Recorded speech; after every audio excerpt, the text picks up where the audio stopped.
If I show you I could take this $100 bill and turn it into the life you always wanted, I'm guessing you'd be pretty interested, right? Well, that's exactly what I want to show you today, and I want to show you how you'll never go broke again. If you're new to the channel here, my name is Brian Lessinger, and I built a real estate empire and made millions of dollars through investing. And now I teach people just like you to take control of your financial life, and this is not a get-rich-quick scheme. These are tactical steps to start building real wealth and freedom in your life. So let's dive in. So the first thing which I'm going to want you to do, and this is going to give you a guaranteed return, and this is absolutely one of the most important places you have to start here, is paying off your consumer debt. I know that one sounds simple, and it really honestly is, but your interest rate, or the way they sneak it in there by calling it the APR, is the biggest wealth killer out there. APR is what's known as your annual percentage rate, and it represents the annual cost of borrowing money. So if someone's borrowing money at 20 or 30%, you borrow $10,000, it's literally going to cost you $2,000 or $3,000 a year just to borrow the money. So instead of calling it interest rate, they call it APR, and then most people aren't really paying attention to what it is. Also, did you know that approximately 43% of credit card holders only make the minimum payment each month? And by doing that, it's going to take you forever to pay off your debt. So here's a quick example. If you have $5,000 balance on a credit card and a 20% interest rate, and you only made the minimum payments every month, you'll have paid over $2,300 in interest alone, and it would take over 4 years to pay off the balance. I know that seems crazy, but let me give you a little real life example, because I have 3 people that I've met recently that actually are in similar situations to this. I met with Misty recently, and she had 2 credit cards, and the balances on their 2 cards were roughly $2,500. The interest rates on them were 30 and 31%. So you can imagine how long it would take to get those paid off if all you did was make the minimum payment. She also had a car loan that was roughly $25,000 at a 13% interest rate. And I can only imagine what the monthly car payment on that one is. So one of 2 things has got to happen. That car's got to go and get that loan paid off and get a more affordable car, or you got to figure out a way to refinance that and ideally not lengthen the term of the loan, but get a rate much lower than 13%. So I also met with another guy named Robert, and he had 3 different loans. One was a student loan. It was roughly $6,300 at 13.5% interest. He also had a personal loan for $22,000 at just under 13% interest, and another credit card at $7,500, but it was just under 18% interest. And every month he was making the minimum payments. It was like $850-ish a month. And I will guarantee you, other than that student loan, the personal loan, and the credit card, he wouldn't even know where most of that money even got spent. And that's always the sad part about this, is you get in these horrible loan situations, you don't even know where the money went. Last example is I just met with a person, her name was Wendy, and only debt she had was a car loan, and lucky for her, it was only at 8%. And because her other bills and other things were much more manageable in her budget, she was able to pay that car off, which was on a 5-year car loan, in 1 year. The payment was roughly $425 a month, and she was literally paying $1,000 every month to get that thing knocked off. So now at this point, she is debt-free, and she can start doing some of these things to start building up her wealth. So once we're in a position where we have no more debts, this is where we're going to start building up some of our cash reserves. And people always ask me, well, how much cash do I need and where should I put it? And we've talked about this numerous times, but whether you're in a high-risk income situation where you're not sure how much money you're going to make every year, or you're someone that knows every 2 weeks I'm getting paid exactly this much, depends on how much money you should have saved up. But if you're trying to get that 3 to 6 months of reserves of cash built up, you definitely want to make sure that you're not in a regular savings account. You can put in a high yield savings. You can put in a CD. There's some slight differences between the two, whether you're one of those people that if the cash is too accessible, you're going to go get it, versus someone that wants to be a little less accessible and tied up for 3 or 12 months. There's lots of different ways you can do that. You can do it with a small amount of money. If you literally start off with $100 a month or $50 every 2 weeks, you can start to build up those cash reserves. And it makes it a lot easier, even if you're only earning 3, 4, 5%. It's amazing how banks will only pay you that, but they want to charge you 15, 20, and 30% on money that you borrow from them. So you got to start from there. You got to start getting that cash built up. The next thing that we want to do is long-term retirement investing. And again, you don't have to start with a lot of money. You can choose the right options. And if you're not sure, like you think, hey, I'm in my 20s and it doesn't feel like it's building up for very long, go look at an investment calculator. If you've never been to calculator.net or my favorite website, which is NerdWallet, and you can see that if you start putting in $50, $100 into your 401k or your 403b or whatever plan that your company has, the cool part about that is this: a lot of them, if you put money in there, they're going to match you 100%. So like many companies where if you put in $1, they'll put in $1, and you want to figure out what that company match is, That's how you earn 100% of your money. It's the only investment I know that's going to earn that kind of money. And so you want to start there. So I don't care if you're self-employed, whatever it is, you don't need a lot of money, but go look at a mortgage calculator. Use 7 or 8% because again, most, if you go in the stock market, you're going to earn like 10 or 11. So don't mess with the percentage, but mess with the time frame, mess with the dollar amounts. Because again, if you start off with $100 a month, over time, ideally, you're going to make more and you're going to be able to increase those numbers, so that will build up a lot more quickly. If you're self-employed, you can use a SEP IRA, you can have simple IRAs, there's Roth IRAs, there's so many different possibilities that you can do. So you just want to start there. There are a few differences when you're starting off this process between the traditional retirement accounts like a 401k and a Roth IRA. So when you do that 401k, you make that dollar, you pay no tax, you invest it. So you got to invest the whole dollar, not 70 cents or 75 cents, and maybe your company matches it.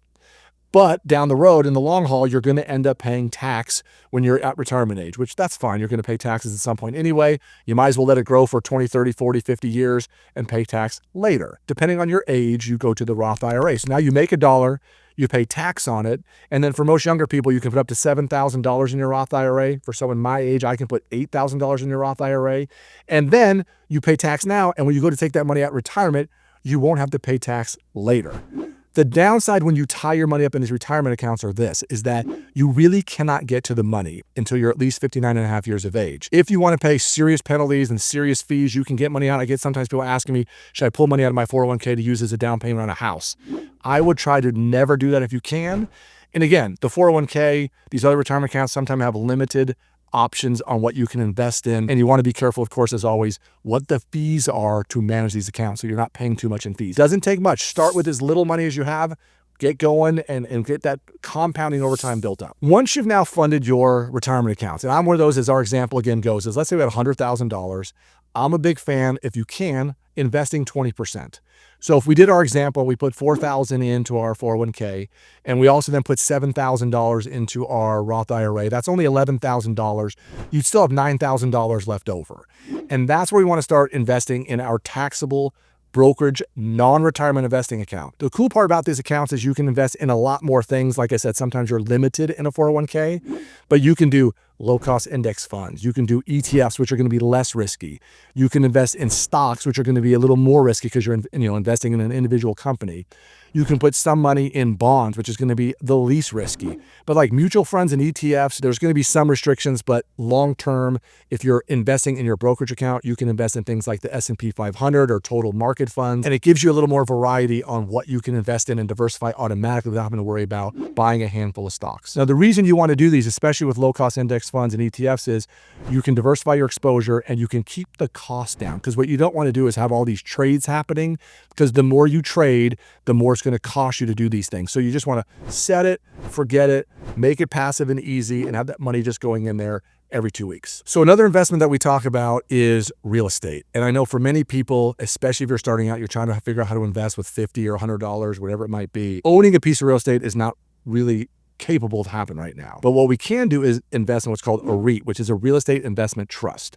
And what these are is a company that owns and operates all sort of income producing real estate across all kinds of different sectors. So it could be apartment buildings, it could be condo complexes, it could be commercial buildings, it could be strip malls, it could be, you name it, it could be. And for the average investor that maybe doesn't have a lot of money, you and I can't go out, I can't buy a strip mall. But what I can do is invest some of my money into a real estate investment trust, so then I can own a piece of that rather than trying to figure out a way to buy the whole thing for myself. So the cool part about that is I don't have to worry about owning the property. I don't have to worry about managing the property. Somebody else does all that stuff for you. By law, a REIT must distribute 90% of the taxable income to the shareholders as dividends, making them, a really good investment for people that are trying to generate money every month. They're very liquid. They trade just like a stock. If I'm out trying to buy actual physical real estate, the time frames, they're less liquid. Trying to get them bought and sold, trying to find good deals is a lot more complicated. It's a lot more competition for that. Where in this case, I literally can go on the stock market, research things about REITs, buy them like a stock. I can buy a fractional share because some of them are going to be really expensive, so I can't even afford to buy a whole share. I can buy part of a share, but it's a way to get invested in real estate without all the drama that comes sometimes with owning actual physical real estate. All right, so here's a couple of things that people can invest in. I personally feel like this is something that should be more of you trying to hit home runs. So when I talk about the $100,000 income earner example and pulling 20% off the top to do their investments, I'm all about the stock market, retirement accounts, buying real estate. If you want to start doing things like cryptocurrency, or you want to do things like buying precious metals like gold and silver, these are the most risky, but they also have the most upside. We all know people that have crypto that end up making a ton of money. But to me, in your budget, if you do 20% and do all the other stuff, then to me, if you want to dig into your 80% of your money and say 5% of it and try to go hit a home run with it, knowing you've already done all the fundamental things that you should be doing, that's fine. And here's some other tips for your non-retirement investing. Diversify so all your money's not in one investment type, but you really want to make it automated. So you want to use dollar cost averaging so that you're doing it every 2 weeks, but you have to think about it long term. So if money's going in every 2 weeks, you don't want to worry about if the market went up, if the market went down, especially if you're someone in your 20s and 30s that isn't retiring for 20, 30, 40 years. You don't want to start looking at it every day and starting to trade every day and figure out, oh, I think it's going to go up or down. It's just not a good way to go. You just want to stick with it. Again, be the tortoise, not the hare. The last big thing that I think you can do, and it's a good way to hopefully generate more income. So what I always think you should invest in are skills. How do I get more skills to make more income?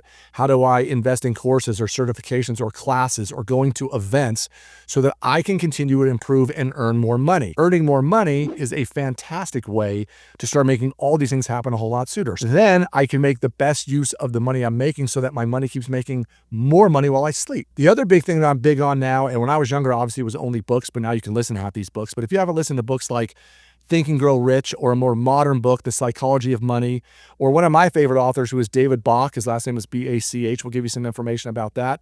He's old school. When I was in my 20s, I read a book that he wrote called The Automatic Millionaire.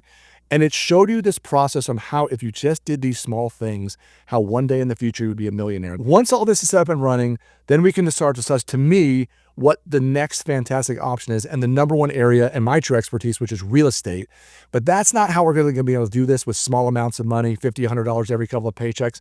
So we're going to say how to go out and buy a residential house or invest in physical, actual real estate another day. But just know, start off small. 50, 100, 200 bucks a month. I know it doesn't sound like a lot of money. And if you have questions, please reach out to us. We can point you in the right direction so that you can be on your way to building up your financial freedom and long-term wealth. If you're someone who needs help on how to build a budget and get your debts paid off so you can start investing your money, check out this video we did right here.